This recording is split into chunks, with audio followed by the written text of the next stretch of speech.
Chairperson of the NCOP, President of the Republic of South Africa, the people of South Africa. Mr. President, we warned you 8 years ago that the Oppenheimers and the Ruperts will neutralize you, and your legacy will be that you auctioned our country and its strategic asset to the highest bidder. You did not heed our warning. You have auctioned our sovereignty to asset management companies such as BlackRock, which is why you have praised for the growth of the JSE. You auctioned our country by selling our ports, our railway, our energy generation capacity to the private sector. And now you want to do same with water. You do not take responsibility for creating jobs. You do not take responsibility for fighting crime. You do not take responsibility for infrastructure development, and you do not take responsibility for growing our economy. There is no sign of any infrastructure of a bullet train, that there are no design plans of a smart city, and there is not even a curriculum for an institution of higher learning in Ikuruleni as you have promised. You asked us to send you to Mamina, and we made a mistake, we send you. And as your term of office come to an end, you have nothing to show for it.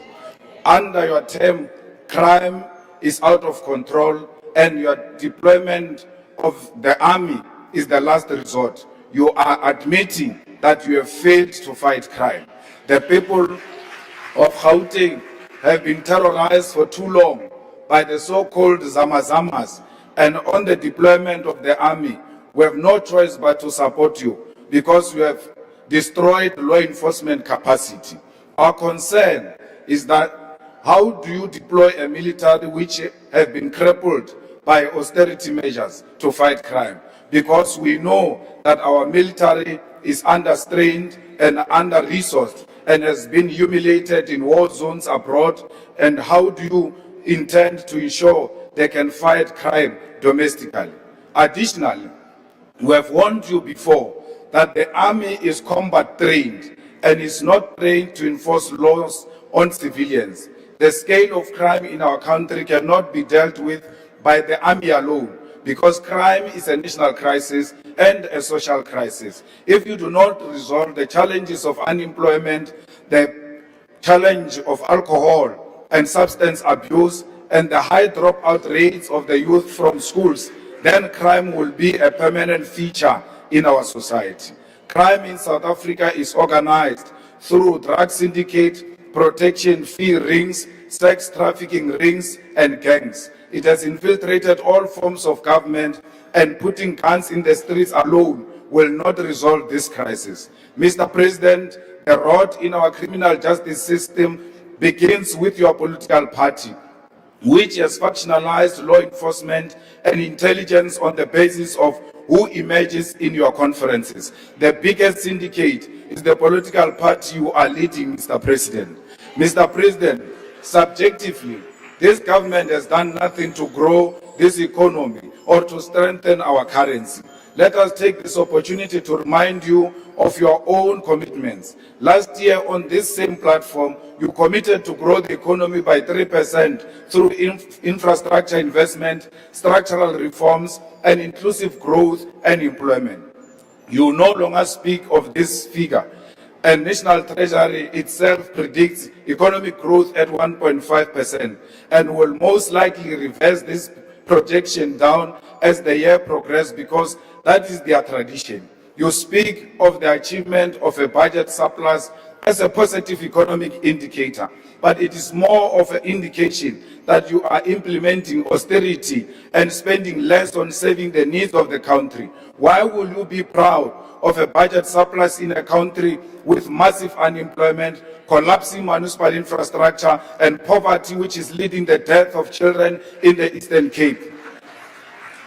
You're proud when it comes to EPWP jobs is something you should be ashamed of and not mention at this level of governance. Those are temporary jobs which are used to secure income for volunteers of your political party. It is slaves jobs with no security, because you cannot secure a car or a home with an EPWP job. Mr. President, the electricity crisis in South Africa is far from over. The mistake you are making on declaring an end to the electricity crisis is the same mistake you have made with the water crisis for decades in this country. Now that the people of Sanders no longer experience electricity outage, you no longer view it as a crisis, forgetting the people of Soweto, Mdantsane, Seshego, and Ditsobot. You have given load shedding a new name, and that new name is load reduction. On top of that, you have lost control of the pricing regime of electricity, and NERSA is pronouncing an increase in the cost of electricity every few months. Your municipalities do not have an idea of the infrastructure they are seized with governing. It does not matter how many billions of rands you give them to revive water infrastructure. The fact of the matter is your minister and your mayors do not have the town planning, do not know the town planning of where water infrastructure begins and where it ends. This is why they respond to burst pipes and leakages as they happen and run after one pipe to the other. In Ekurhuleni, we have an MMC of water of the EFF, Tembi Msani, and sanitation, who is managing a water infrastructure there and has been declared as a water champion. When your minister was running around complaining about water, our MMC of water in Ekurhuleni was given an award the same week and declared a water champion. Instead of benchmarking from the DA, which struggles to provide clean water to people of the city in this township, go and benchmark from the EFF department there in Ekurhuleni on how to fix the water crisis. Mr. President, you will not fix our municipalities if you do not revise the backward and outdated equitable share model, which allocates more funding to the national and provincial spheres of government while giving the least allocation to local government. The idea that all municipalities can be self-reliant on revenue generation when you know you preside over a country that is massively deindustrializing and is suffering massive unemployment is misguided. We need to focus on strengthening municipal capacity, but in addition to that, focus on recovering revenue from major industries which consume electricity and water in bulk. These companies must be given incentives on rate paying, which will compel these industries to invest in developing municipal infrastructure such as roads, water, electricity, clinics, and schools. Mr. President, we want to say to you, we fully support you on your posture when it comes to international relations. Your support for Palestine, the people of Western Sahara, South Sudan, and the people of Cuba. We agree with you that Africa must begin to negotiate its trade relations as a bloc and with unity, and that no nation must ever again think it has got the right to bully us and impose on us who our friends must be and who our enemies must be. We agree with you that not civilians must take the law into their own hands and harm foreign nationals. And you must tell those in your cabinet and who support you that they must not campaign using violation of the human rights and murder of foreign nationals. They claim you agree with them. You must continue to denounce them, Mr. President.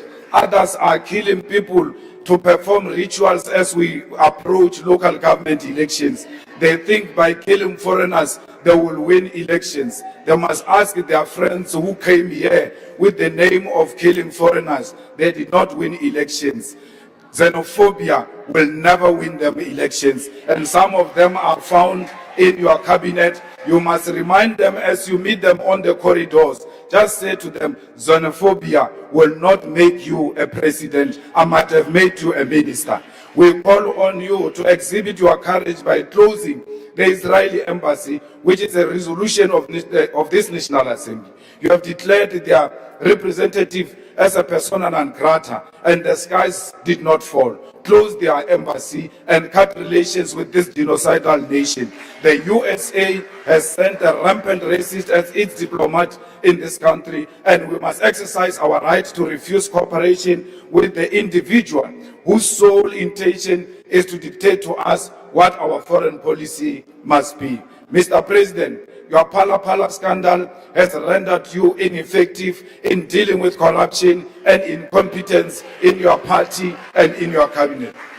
When Dr. Mckenzie was found to be involved in digital vibe scandal, you did not have the courage to remove him. He resigned. Today, Mckenzie is the chairperson of the Portfolio Committee on Cooperative Governance and Traditional Affairs. When Honorable David Matrobo was identified as being a key part of the corruption in the State Security Agency by the Zondo Commission, you did not remove him. Instead, he's the Deputy Minister of Water and Sanitation.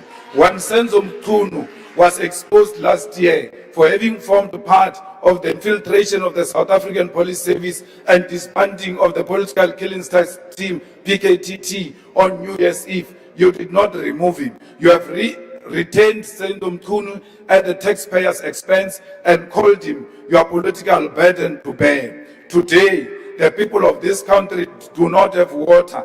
Instead of consequence management against Honorable Pemnima Judina, who does not have a clue what she's doing, you create another task team for water which is chaired by you because you do not have the courage to remove her. If you have the courage to remove her now so that you demonstrate that you've got the courage.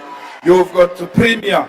Your premier tells us he is inconvenienced and his solution is an elite, is to take a shower at hotels, while your citizens do not have that luxury of going to take a shower at the hotel. You did not reprimand him and demanded that he apologize unreservedly to the people of South Africa. When you assumed office, you claimed it will be a transparent presidency, then proceeded to seal CR17 documents of your own funding for your own presidential campaign. And then also your political party majority in parliament to block the investigation on Palapala. Where is the transparency you are talking about? You said you are going to be an honest man who's going to be an open book, that your door will remain open.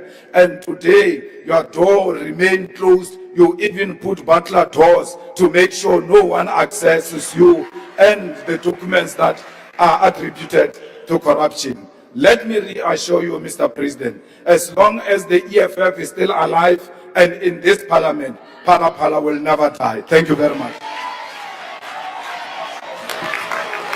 Thank you very much, Honorable Malema. Speaker. The next speaker on my list is the Honorable Minister in the Presidency. Speaker. Speaker. Order, honorable members.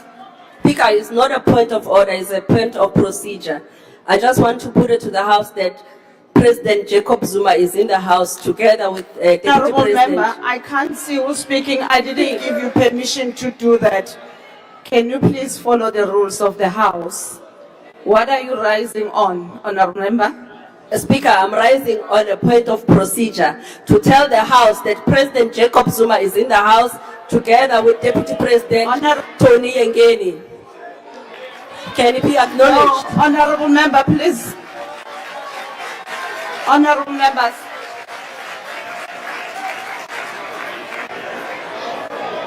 Honorable member, there's no provision for me to agree with what you are saying. Please, let's proceed with the House, sitting of the House.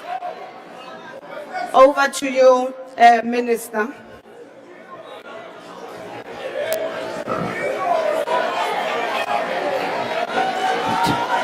Chair, Madam Chairperson of the National Council of Provinces. Chair, on a point of order. Yes, you may. Yeah, House Chair, I think you need to go and read the rules correctly, regardless about how you feel of former President Zuma. We acknowledge state presidents here in the House. He hasn't been impeached. Nothing has happened. When we opened this parliament, Honorable members, I can't understand hear what the honorable member is saying. Oh, okay, You're I'll making say it noise. If you slowly. may repeat, please. It was sound system. It's the sound system. I don't know with this. We had the same problem the last time. We are quite happy for the EFF to help with the sound, but let's park that for now. Honorable, you still can't hear me. Honorable Speaker, you need to go to your rules. Not Speaker, Honorable House Chair. You cannot say that there's no provisions to acknowledge a former state president. It's not true. Whether you like former President Zuma or not, whether he's part of your party, doesn't have membership, it's immaterial. He was once upon a time a state president. Do the right thing. Honorable member. You'll even acknowledge de Klerk, the whole murderer who's roasting now in hell. But you can't acknowledge. Honorable member, can you please allow me? I've made a ruling in that regard. Can we please proceed?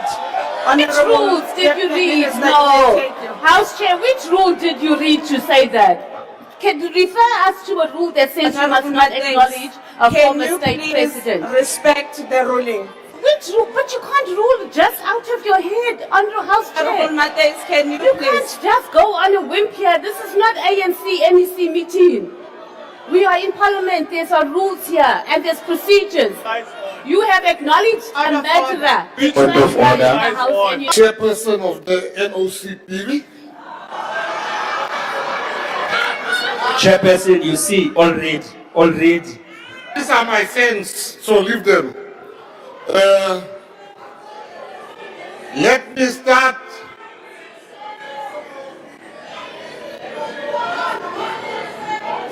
Let me It's start. NCOP. Let's do it together, Minister Gayton. NCOP.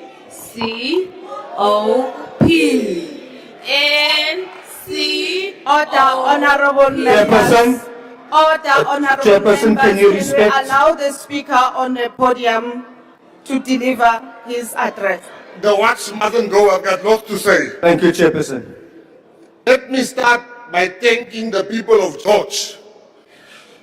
The people of George has voted in the past 3 weeks in 3 by-elections overwhelmingly for the fastest growing party, the Patriotic Alliance. Thank you. Without wasting time, Honorable President, the people that vote for the PA has sent me here to say thank you to you for listening when we said illegal foreigners are a problem. You, Mr. President, are an example to all our mayors across the country, to all the mayors of the different political parties, that you listen to your coalition partners. You are a president that is consultative and you're listening. That's why today we have 10,000 labor inspectors that's going to go around the country. That's why today any businessman hiring an illegal foreigner shall meet with the arm of the law. Most importantly, Mr. President, and very emotionally for our people, thank you for listening to our cries when we said, bring the army to our areas. Thank you, Mr. President. Thank you, Mr. President.